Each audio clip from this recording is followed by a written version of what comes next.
Bonjour, bonjour, Abel Nyantuma. Donc vraiment, je suis très heureux aujourd'hui.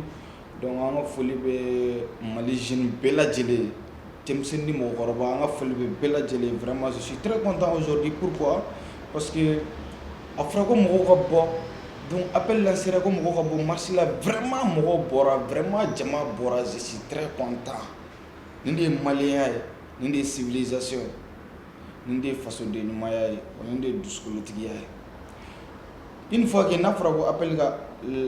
lancera en malien en jeune malien n'a fera ko appel lancera ya mali kono bi donc en beka bo en beka antique di nyoma ka bo atala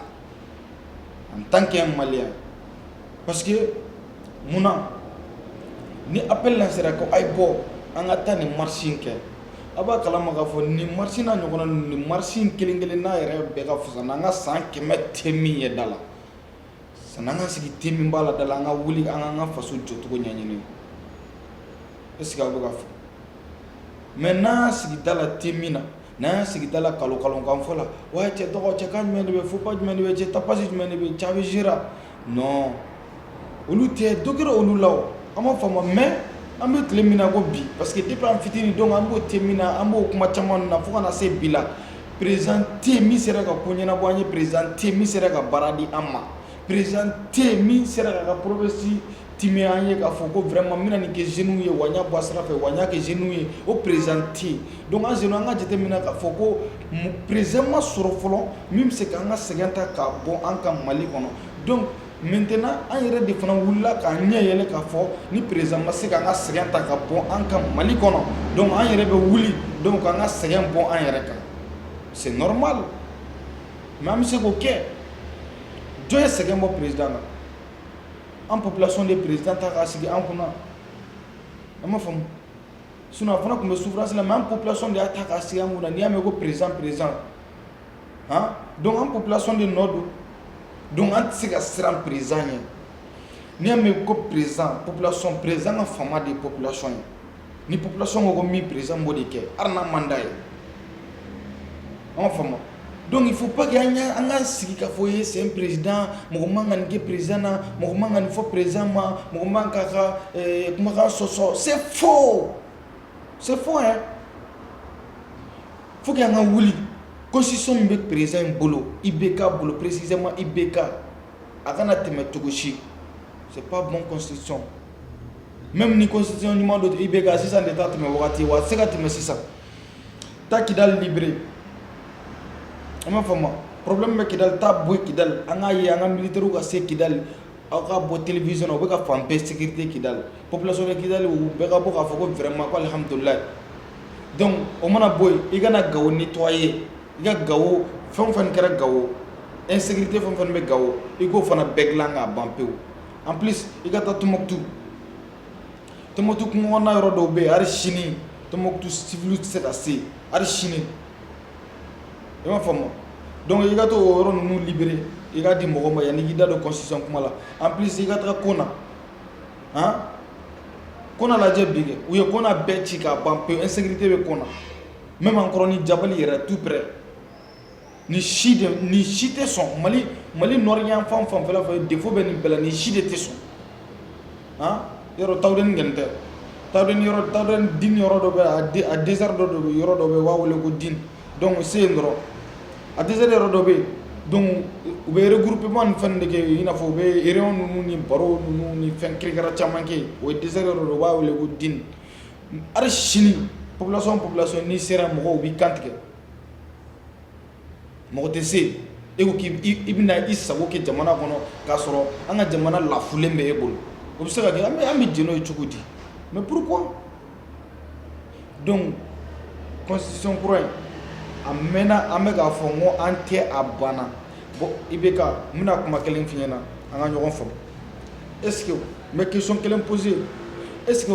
i ka Arabie Saoudite tagali i ka Saudi a tagali donc il y a olu ye comme constitution me ka pratiquer olu fait parce que olu ka président de masakɛ wa jamana kono e ma fama o kuma o itara constitution bi bolo ka fo kuma projet de do wa ou be jumɛn de do parce que boro Saudi a mamɛ Saudi dun filɛ nin Saudi président bɛɛ fama de u fi ina masakɛ de u fi I m'a faamu n'olu ka masakɛ n'olu ka président min fɔ olu b'o de kɛ donc est ce que i taara i ɲamada olu de ma wa ou bien i taara action ta olu de fɛ wa k'a fɔ i bɛn'o pratiquer an fɛ yen wa ou bien jumɛn de parce que i nana fɔlɔ i y'a essayer ka mɔgɔ minɛ Paul bugɔ min na i y'a essayer ka goudron daw ni fɛn dɔw daminɛ donc i na wagatini donc a essayer k'i yɛrɛ la ko diya maliyɛndenw ye donc o kɔfɛ tuguni dɔrɔn paraw i sera ka na ni constitution ye mais y a quoi cɛ i ka politique faamulen don mais 2018 on va voir population ye jɔn ye parce que population de kan ka ɲɛ yɛlɛ 2018 quoi n'i y'a ye mɔgɔ bɛ se ka kuma ka wasa faut que population de ka bɔ ka fara ɲɔgɔn kan fɔlɔ quoi sinon IBK man ka passer 2018 jamais au grand jamais on veut plus de IBK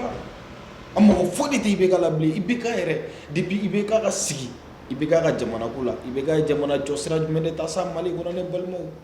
a tɛ yen donc il est temps que an ka ɲɛ yɛlɛ donc an ka se ka bɔ ni kɔlɔlɔ ninnu caman kɔnɔ en tout cas ne b'a fɔ bi k'a fɔ sini IBK hari ni vote n t'a dɔn n bɛna f'i ɲɛna cogo min quoi tu sais u kana mɔgɔ yɛrɛ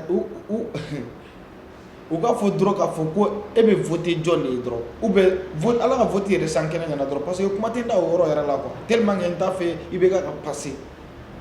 a ma faamu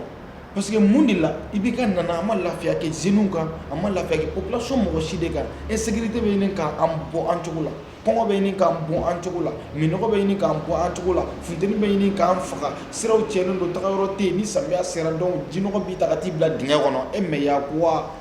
o tuma président bɛ min IBK lajɛ IBK tɛ lajɛ IBK nugulen don IBK bɔrɔnnen don non i b'a fɔ komi tulu buteli kɔfɛla tellement que IBK nugulen don mais IBK faut que i k'a lajɛ k'a fɔ i bɔrɔnnen don mais maliyɛn tɔw lajɛ ban cɛ an jeunesse donc an wulila de maintenant an ka hakɛ ka d'an ma an ni yɔrɔ min ye o ka d'an ma le Mali est un pays pauvre mais pourquoi le Mali est un pays pauvre on se demande cela pourquoi sanu bɛ Mali la aluminium bɛ Mali la fɛn sugu qualité bɛɛ bɛ Mali la comme Mali c'est un pays pauvre mais Mali dugukolo jukɔrɔ ressources minières Mali est un pays riche donc blanc bɛna bɔ ka taga n'a ye u fɛ yen ressources minières du Mali blanc b'a bɔ ka taga n'a ye u fɛ yen donc ka t'u ka jamana développer o la donc maintenant an bɛ coron dingɛ kɔnɔ toujours président i tɛ hakili to o yɔrɔ la sanu bɔ yɔrɔ min b'an fɛ n'a fɔra k'a bɛɛ yan ta ye n'a fɔra k'an k'a bɛɛ utiliser an ka manière la n'an sago la bilahi France tɛ États-Unis tɛ i bɛ européen boli Europe ka na yala an ka Maliba in kɔnɔ bilahi tellement que an bɛna min kɛ an ka jamana kɔnɔ an ka construction an ka fɛn o fɛn tout est propre mais e kelen don bi ka nan kɛ o tɔni fana bɛɛ la usines tɛ yen foyi tɛ yen usines tɔni minnu kun bɛ yen aw y'olu bɛɛ datugu donc IBK ka kuma tɛ se k'a fɔ parce que n'i ko k'i b'i da don IBK ka action na i tɛ se ka kuma kɛ k'a laban quoi walahi i tɛ se ka kuma kɛ k'a laban donc n bɛna min fɔ aw ɲɛna kuma daminɛ la n'o y'an balimakɛ Sola Baya Hayidara ka action ye maliyɛnw nin ye ko dɔ de sécurité ma wuli Sola Baya ka da la gansan non a ma kɛ gansan sécurité ma wuli gansan k'a fɔ ko sécurité ka wuli ka ba ka da la gansan o tɛ nin fana ye ko dɔ de pour que donc maliyɛnw bɛ se ka sansi wɛrɛ ta u ka an minipol dɛrɛ harisa donc kana ɲina constitution ko in kɔ donc an bɛɛ bɛna girin san Sola Baya ka Hayidara ka ko la non normal an bɛɛ kan ka girin mais fo ka faamuya k'a fɔ ko politique kɔnɔ de ka dun jɔyɔrɔ t'a la fiyewu politique ye fɛn dɔ de parce que i m'a ye marche kɛra don min o don sécurité tala ka bɔ Sola Baya ka da la donc pour que an ka ɲinɛ constitution ko in kɔ donc olu bɛ se ka essayer ka population parce que population kelen kelenninw bɛ yen minnu kunkolo dafalen tɛ minnu kunkolo yɛrɛ tɛ règle la pewu donc olu ko ko oui parce que olu t'a kɔlɔlɔ dɔn donc pour que k'olu ɲɔgɔnna caman sɔrɔ ka fara ɲɔgɔn kan donc u ka mɔgɔ caman ɲina nin action kɔ donc u bɛna Sola Baya ka sécurité wuli ka wuli parce que u b'a kalama k'a fɔ mɔgɔba de don mɔgɔw b'a fɛ donc n'u magara ka yɔrɔ dɔ la sisan donc jama bɛna girin tuguni a ma faamu mais a fila bɛɛ bɛ se ka kɛ ka bugɔ ka don ɲɔgɔn na ni constitution annulée ni Sola Baya ka sécurité pourquoi donc a fila bɛɛ bɛ se ka kɛ ɲɔgɔn fɛ mais aw janto a la belebeleba ye jumɛn ye o ye constitution an m'a faamu o ye constitution donc en plus an bɛ so la baya ka sécurité kelen an b'a kɛ population n'i y'a ye aw taara sécurité wuli ka bɔ yen mais mun de don ni tiɲɛ b'aw bolo nin bɛɛ kɛkun n'aw ta ye tiɲɛ nin bɛɛ kɛkun ni nafaba ka constitution na nin bɛɛ kɛkun Facebook tigɛli kun hein